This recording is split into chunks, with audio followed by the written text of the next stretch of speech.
Hi, this is Ron Ball. Welcome to Choose Greatness, your key to a greater life. We're having the best time on this series talking about real issues that affect your real life because you want a family, you want a country that is secure. You want an opportunity to grow, and you want the safety and stability of a society that can protect your family as you choose greatness. Well, that means politics. Now, I know that some people do think, as our guest said on a previous show, that politics is a dirty business, and it can be. It can be selfish and manipulative, and we all know that. But it does not mean that it's not important.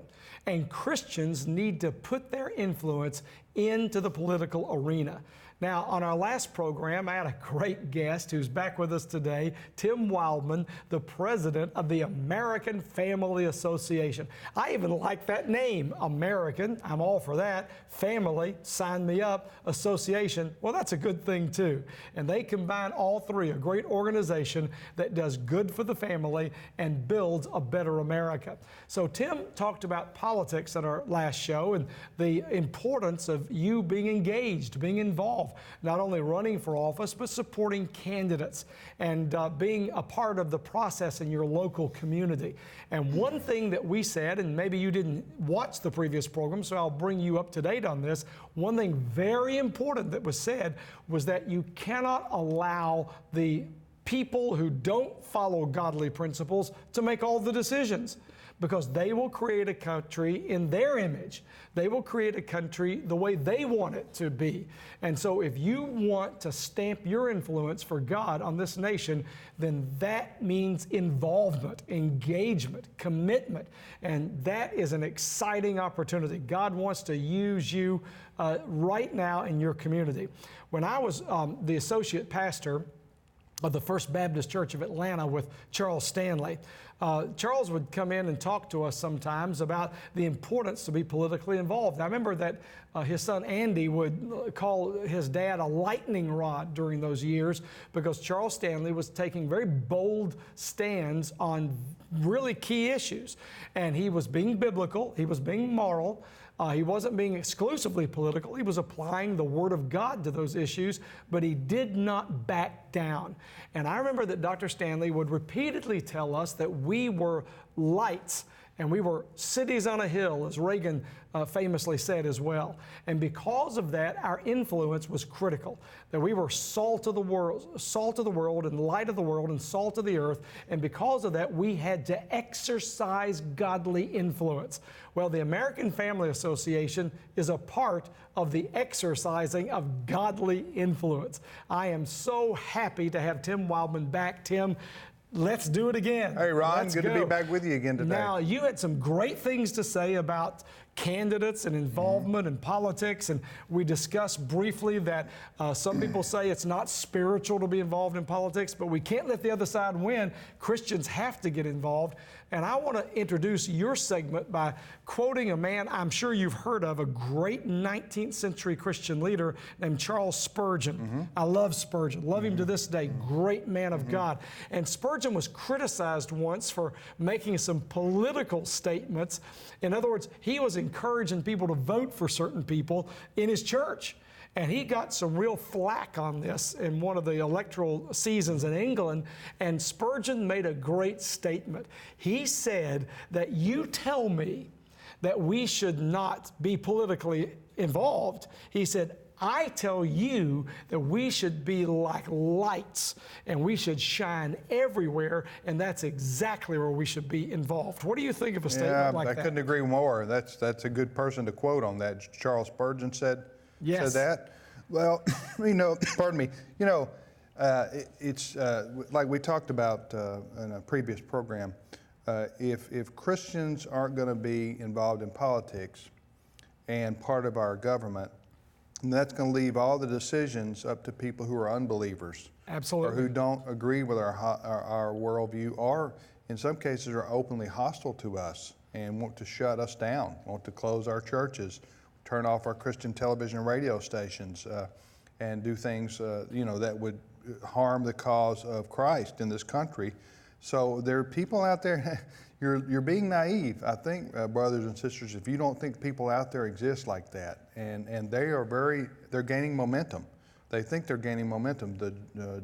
George Soros backed groups, we can talk about him later if you want to, but there's a lot of money and a lot of power behind this anti-Christian effort that we see going on in America today. So Christians need to be engaged. We need to be involved. As you said, we need to run for office, or at a minimum support people who do run for office, who represent our values, who stand for the Constitution. And Ron, it's false piety when we hear our brothers and sisters say, I'm just not going to engage myself or involve myself in politics because it's dirty. We talked about this last time a little bit, because it's dirty. Well, I want to ask you, what enterprise isn't dirty? In some form or fashion, am I right? The business world is full of corruption. Challenges and everything, and yet you have Christians in business every day. Yeah, the business world is full of people who are cheaters and liars too, but we need Christians involved in business. All aspects of life, the arts, whatever, entertainment, whatever. We need people in music. We need people in television. We need Christians to be engaged, involved everywhere. So you could say that. You could say that everything's dirty if you wanted to, when people say, well, politics is dirty, therefore Christians don't belong in it. Now, I think what they're trying to say, there's temptation that comes in politics to use power, or to be corrupted by power or by money or influences. You don't have to compromise your values. If you do compromise your values, that's a choice that you make. Unfortunately, some people do make. But you don't have to. You don't have to. You can go into politics and government and be an influence. No, we're not talking about creating a theocracy here. Nobody wants a theocracy like old Israel. Where the church runs everything. Where the church runs everything. Nobody's asking for that. But what we're talking about is supporting what our founders set up. That is a constitutional republic that respects people's religious freedom. And respects all of our freedoms as individuals. And respects all of our freedom as individuals. If you look back in human history, before the United States of America was birthed, and the fact that we were able to survive the Revolutionary War, the War for Independence, is a miracle of God, because we were fighting the greatest military force on the planet, that is Great Britain, the English crown.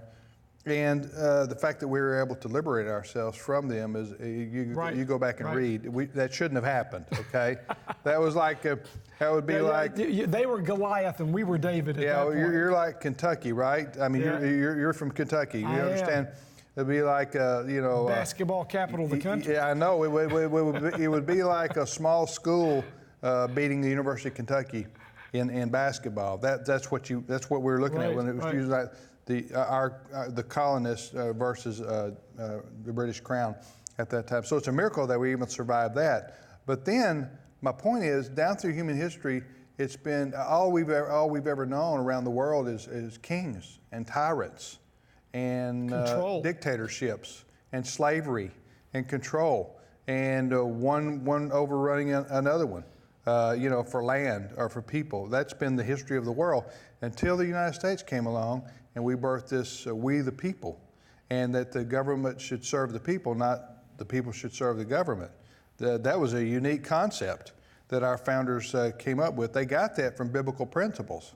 And that's why... And that's why biblical principles matter, right? Well, they do. The principles of your country, the foundation you have, it determines what kind of results you end up with.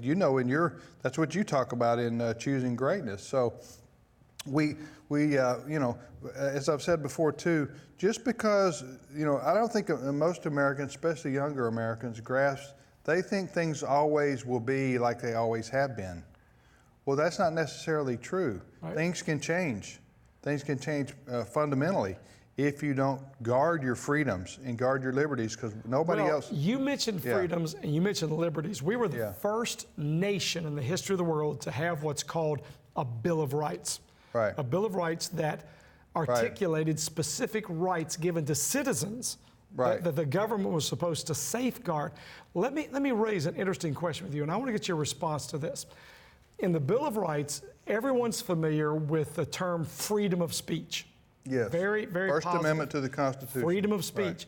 But isn't it interesting to you that that is being turned against Christians right now? Because when we say certain things like we don't believe homosexuality is right, we don't believe abortion is right, then suddenly we're accused of hate speech and told to shut up. Yeah. Talk about that for a moment. Well, that's a strategic tactic of the secular, it's on purpose. Secular progressives in the country. It's meant to put us Christians back on our heels, for us to then become defensive to us. It's kind of a "when did you stop beating your wife" type accusation. You know, you're a hate group, or you're talking hate speech.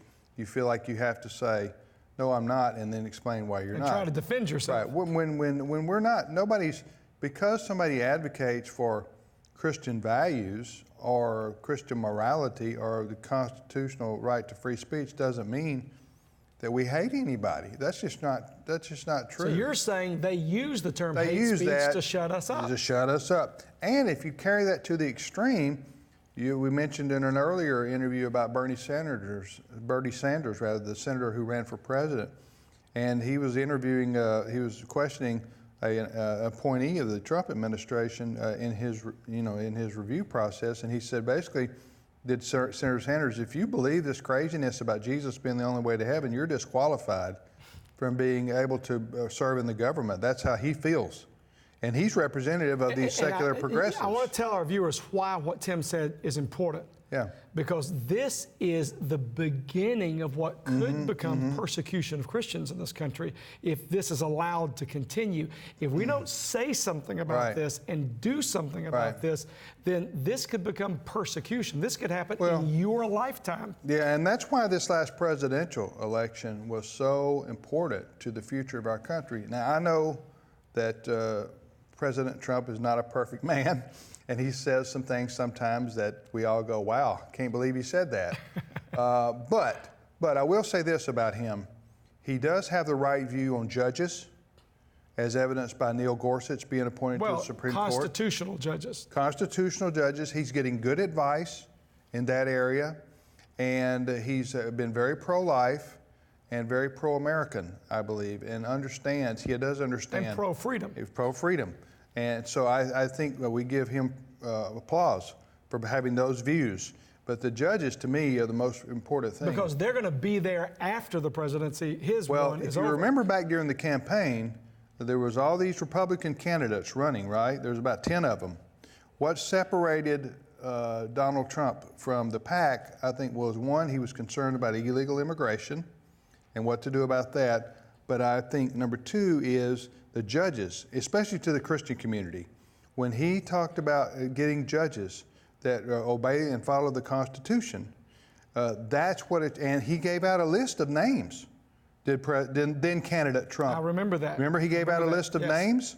So he was telling you not only what I believe, but who I will put into conservative individuals who would protect our constitutional liberties. Yeah, so I think it was a very wise move strategically. That's helped separate him from the pack. Well, you know, you've raised an interesting point.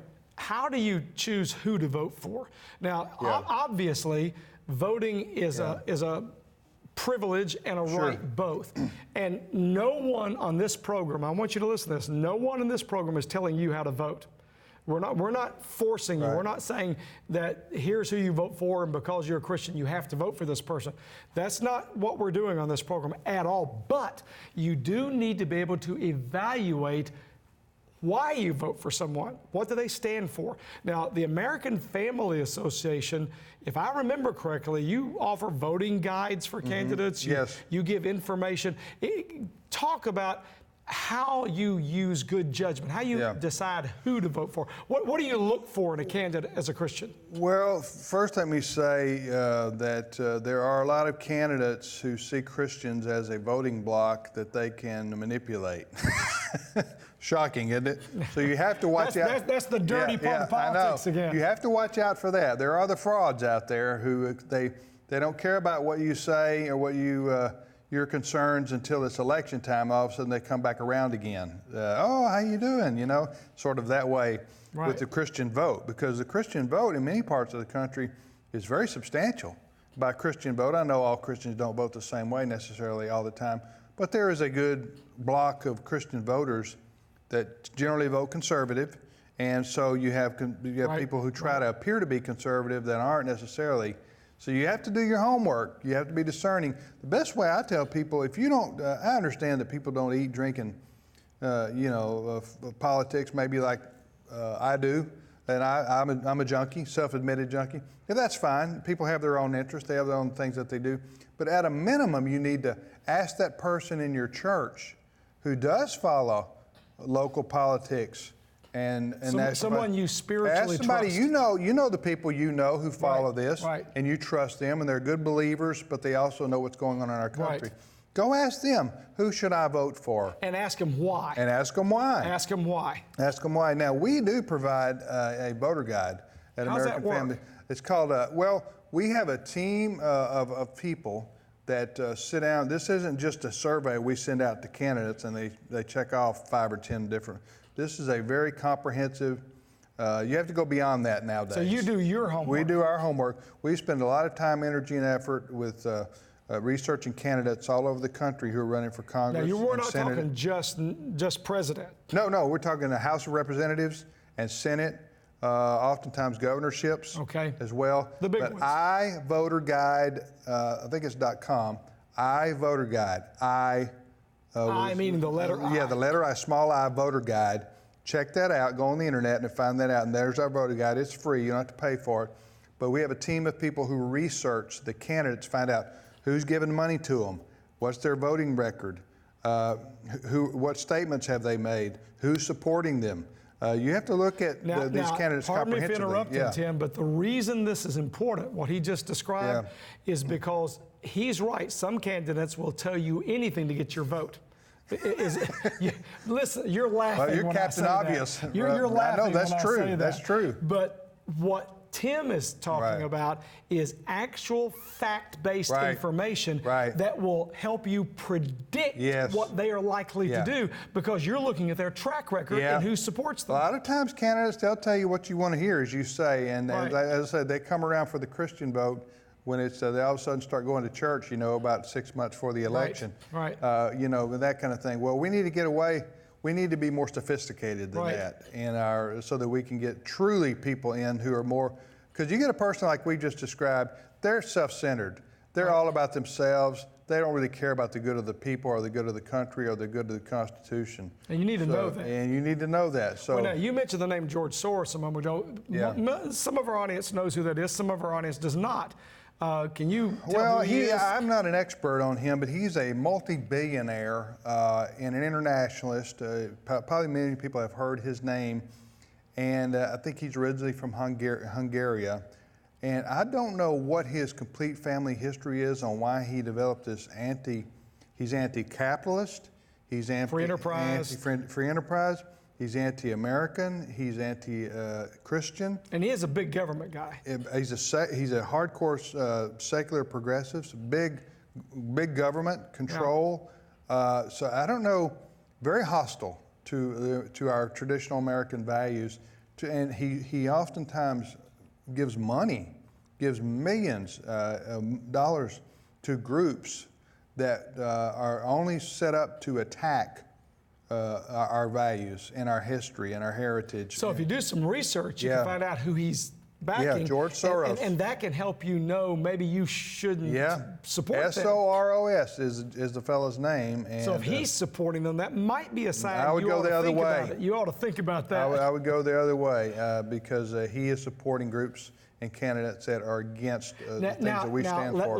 Let me clarify something here. Yeah. Again, we're not telling you how to vote. Right. We're not forcing this on you. That's not our purpose. Right. We're trying to understand, how does a Christian make good voting decisions? That's all we're talking about. Right. We're talking about evaluation, research, information, and then you make your own decision. But we encourage you to make a decision based on your biblical values and beliefs. If you want a country that reflects your Christian commitment for your family, then you need to find people who will support that. We're only saying, figure it out. Yeah. Research it, right? Now, tell them again how to get the voting guide. What it's called? It's called with a small I, iVoterGuide.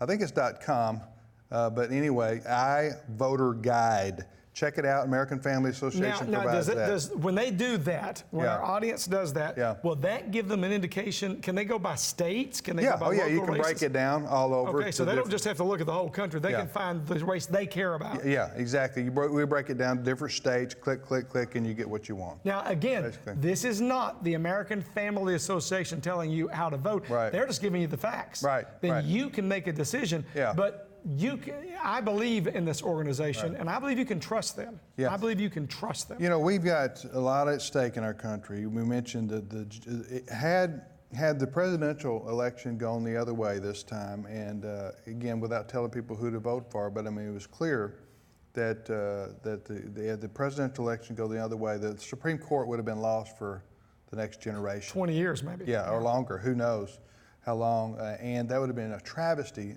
for our country. Well, to give you a quick example, and I know you're onto something, so pardon me, but for those of you in this audience who believe, as I do and as you do, that according to God's law, marriage is between a biological man and a biological woman, that there really is no such thing as a homosexual marriage before God. It doesn't exist. We had the Supreme Court of the United States open the door to that. Mm-hmm. Things like that would have happened for decades if you have a Supreme Court dominated by so-called liberal justices. That's what Tim's talking about. No, absolutely. That's what you're talking absolutely. about. Had Hillary Clinton won the presidency.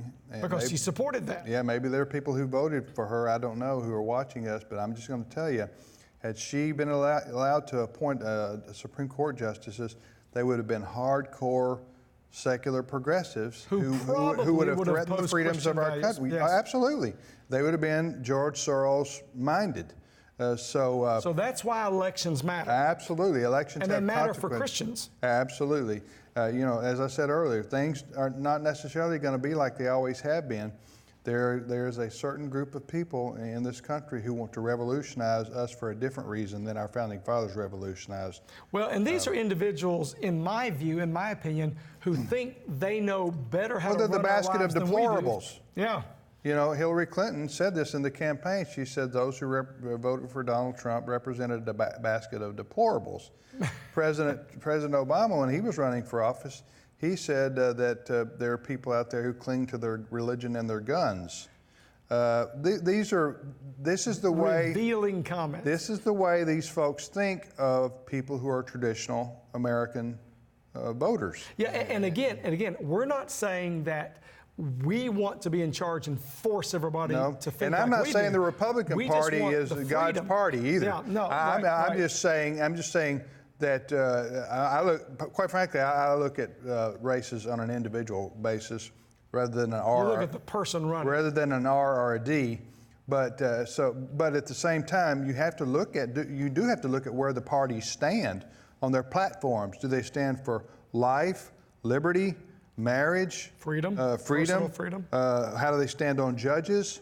There are all kinds of issues to look at and where the parties stand on the various issues. So. And all politicians have a record. Right. And all that the American Family Association is doing is exploring their record and making it public, right? You're talking about who supports them, what kind of groups support them, how they voted in the past. These are just facts. These are just simple facts that will help you make informed, intelligent, Christian-based decisions about voting.